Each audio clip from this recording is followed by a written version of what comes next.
নমস্কাৰ বন্ধু বান্ধৱীসকল, আজি আমি আকৌ নতুন এটা ভিডিঅ' লৈ আহিছোঁ য'ত খুব গুৰুত্বপূৰ্ণ কেইটামান প্ৰশ্ন উত্তৰ আলোচনা কৰিম। আপোনালোকে আমাৰ ভিডিঅ'টো শেষলৈকে চাব। আজি আমাৰ প্ৰথম প্ৰশ্ন হ'ল, বায়ুমণ্ডলত ওজনৰ পৰিমাণ জোখা যন্ত্ৰ হ'ল, ইয়াৰ শুদ্ধ অপশ্যনটো হ'ব অপশ্যন গ ডবছন স্পেক্ট্ৰোমিটাৰ।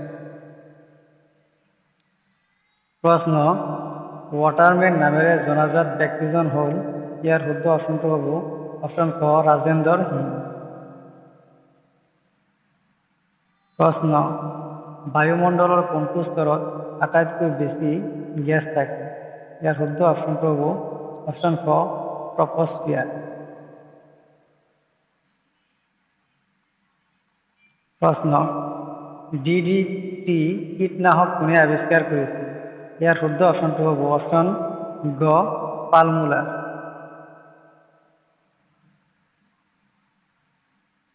প্ৰশ্ন, ইকোলজি শব্দটো কোনে প্ৰৱৰ্তন কৰিছিল? ইয়াৰ শুদ্ধ অপশ্যনটো হ'ব অপশ্যন ক আৰ্নেষ্ট হেকেল।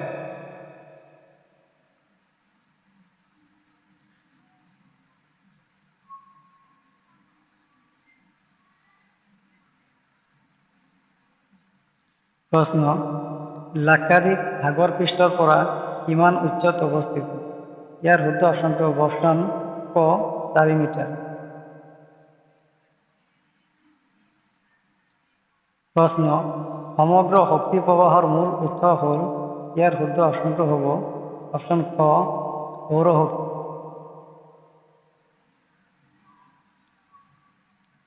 প্ৰশ্ন, ভাৰতৰ অন্যতম কয়লা ক্ষেত্ৰ এখন হ'ল? ইয়াৰ শুদ্ধ অপশ্যনটো হ'ব ক ৰাণীগঞ্জ।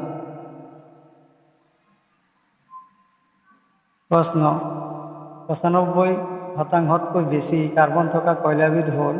ইয়াৰ শুদ্ধ অপশ্যনটো হ'ব অপশ্যন ক এন্থ্ৰাচাইট কয়লা।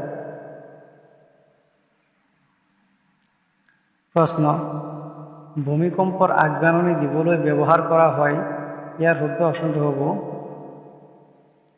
অপশ্যন গ দুয়োটা। পাৰিসাংখ্যিক পদ্ধতি, ভূভৌতিক পদ্ধতি এই দুয়োটা ভূমিকম্পৰ আগজাননী দিবলৈ ব্যৱহাৰ কৰা হয়। প্ৰশ্ন, BTAD চুক্তি কিমান তাৰিখে স্বাক্ষৰিত হয়? ইয়াৰ শুদ্ধ অপশ্যনটো হ'ব অপশ্যন ক 2003 চনৰ 3 ফেব্ৰুৱাৰী তাৰিখ। প্ৰশ্ন, বস্তুবিধ তৰলত উপঙি থাকে? ইয়াৰ শুদ্ধ অপশ্যনটো হ'ব প্লাবিত ওজনতকৈ বেছি হ'লে অপশ্যন ক। প্লাবিত ওজনতকৈ বেছি হ'লে বস্তুবিধ তৰলত উপঙি থাকে। প্ৰশ্ন, ওদালগুৰিৰ পুৰণি নাম কি আছে? ইয়াৰ শুদ্ধ অপশ্যনটো হ'ব অপশ্যন ক খাৰিয়াপাৰা। ওদালগুৰিৰ পুৰণি নাম আছিল খাৰিয়াপাৰা। আজি আমাৰ প্ৰশ্ন উত্তৰ আলোচনা ইমানতেহে হ'ল। আপোনালোকে যদি আমাৰ ভিডিঅ'টো চাই ভাল পায় তেন্তে লাইক, শ্বেয়াৰ আৰু কমেণ্ট কৰিব। ধন্যবাদ।